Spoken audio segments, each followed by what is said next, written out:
Alright, let's talk about Cult of Chucky, the latest film in the Child's Play / Chucky franchise that is dated back to the year I was born.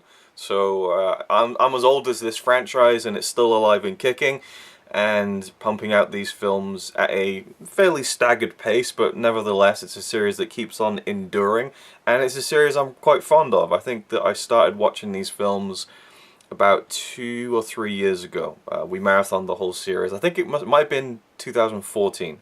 The latest film, Curse of Chucky, had just come out that past year, so we watched all of them all the way through and really enjoyed them. I'd seen snippets of them over the years. I saw half of Child's Play 3 once.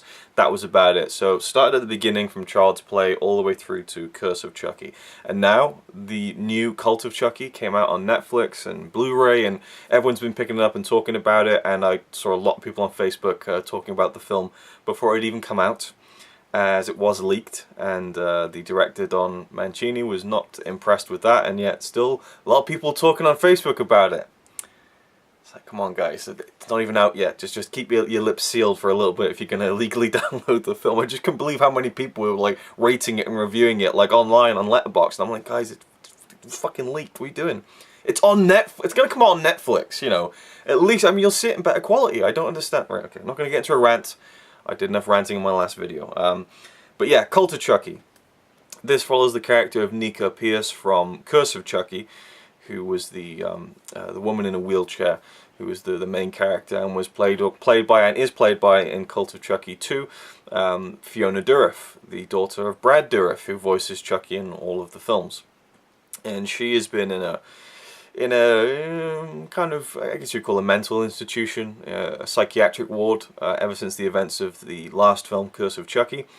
And she gets transferred to a medium security psychiatric ward. And this is where we get very kind of One Flew Over the Cuckoo's Nest. There's even a line from Chucky that says, it's like a fucking cuckoo's nest in here, which is kind of fun because that was one of his first films, if not his first film. Brad Dourif was in One Flew Over the Cuckoo's Nest, a nice little reference there. And so the film is this psychiatric ward movie, of which there have been many. And we follow Nika as she, you know, is trying to get past this delusion she had about a doll named Chucky who murdered the people that she was with in the last film. I'd forgotten the finer details of the last film, but I very much recognized her from the previous film, and the fact that she was in a wheelchair. I remember an elevator sequence, a lift sequence in Curse of Chucky that was quite memorable. And we also have Andy from the very first movie. In fact, he was in the second one as well, and the third one, but played by the original actor, Alex Vincent, who was in Child's Play 1 and 2, now all grown up, and I love where they took his character. I wish he'd been in it a bit more. There'll be no spoilers, by the way. I'll do a spoiler section in the second half of the video, but I wish there'd been more of him. I thought it was just so cool that he was in it, you know. We got to see him in a brief cameo at the very end, I think after the credits of Curse of Chucky. We have Jennifer Tilly returning to the franchise. She's been a mainstay of it since the Bride of Chucky movie, which is one of my favorites. And yeah, I know that it's not very good overall. You know, there's just some weak stuff. You know, I think personally, but that's not really the spirit of it either. Because I'm a big fan of the Chucky series, and I don't think any of them are great. You know, really, I enjoy them a lot. But maybe the first one, you know, and in some cases, Bride of Chucky, I think, are the best ones of the whole thing. But I really appreciate how Curse of Chucky took it in a more serious route. Cult of Chucky seems to take elements from, you know, Bride of Chucky, almost a bit from Seed of Chucky, and keeps the kind of quasi-serious tone of Curse of Chucky as well. The resulting, you know, movie is not fantastic. A lot of people have been trashing it unfairly, I think. You know, I mean, it's a movie about a talking doll.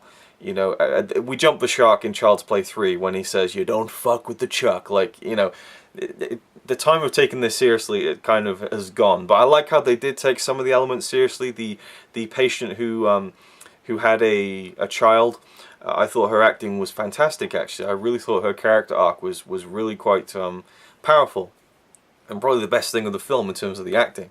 I thought Fiona Dourif was great, you know, especially what she has to do in the last part of the film. I thought that was a lot of fun and really interesting, and there's some dark stuff in this film. And I'll get to one of my problems that kind of got erased, actually. Halfway through the film I was like, okay, that's not a problem for me anymore. This makes the film better, and I'm glad it happened. I'll talk about that in the spoiler section, but overall, you know, it was great to see Chucky again. It looked like they did a lot of practical stuff with an actual puppet, as opposed to doing too much CGI or anything like that, and I thought the results were great. Some ridiculous moments that made me roll my eyes, some bad jokes that made me roll my eyes, but some funny jokes that made me laugh, and some good, like, horror effects that had me, like, going, oh my god! Like, it was really, like, fun, you know, in that kind of fun way when someone's head's getting caved in. You know, and you're kind of like, oh, it's disgusting, but wow, that's so shocking. It seemed to come out of nowhere. But yeah, so I enjoyed it. Not great, you know. I think that, yeah, like I said, just some weak elements. There's a part where Chucky gets hold of a scalpel. How does he do this? He walks to the reception desk of a medium security psychiatric facility and opens an unlocked drawer with a row of scalpels. What the fuck do you need scalpels handily available in an open drawer that any of the mental patients could just walk up to and pull out in just not broad daylight, but like just in open view of, like, it's in the hallway next to all their rooms, like literally a stone's throw away. You know, these are people who would probably try to kill themselves. You know, they're like, oh, you can't have that shoe with laces in it, you know, because laces are banned. But if you want some scalpels, there's a whole fucking drawer of them right over here, unlocked, you know. That was just one of those, like, what, like, seriously? Like, I would have liked to have seen Chucky at least, like, go to a little bit of effort to find those scalpels, like, maybe in a medical room, you know, which I think they even had, so I don't know. That was just a, you know, a bit of a weird one. Anyway, look, overall, Cult of Chucky, it's fun. It exists in that world that was kind of created in Bride of Chucky, where people don't take themselves, well, the characters in the film, well, I guess the characters do, but I mean, the filmmakers don't take it too seriously, and the audience isn't supposed to take it too seriously. That's what I'm getting at, you know. There's a line where, you know, Jennifer Tilly appears in the role of Tiffany. She appears in it and someone says, huh, I don't ever tell you look just like Jennifer Tilly? And she's like, yeah, I get that a lot. And it's just like, did they just say that, you know? So it's not a film that's begging you to take it too seriously, you know. Brad Dourif is great as ever as Chucky. There's a great line when a really despicable character kind of, his intentions become clear in the movie, and Chucky's like, wow, I don't know whether to be disgusted or take notes. So, you know, it's a lot of fun, but ultimately not that great. So, as Dennis from the Blue Corner would say, not that great, not that great. And then he'd go and buy the Blu-ray, of course. But I would actually, I would like to get that that complete movie collection, but I'm sure they're probably going to do another one. So, you know, yeah, I'm in for the ride. I enjoy the series. None of them are great films, but they're just enjoyable. You know, hour and a half, you know, pieces of fun. You know, it just is what it is. Chucky's a fun character. That's the bottom line. So there we go. Some spoiler talk.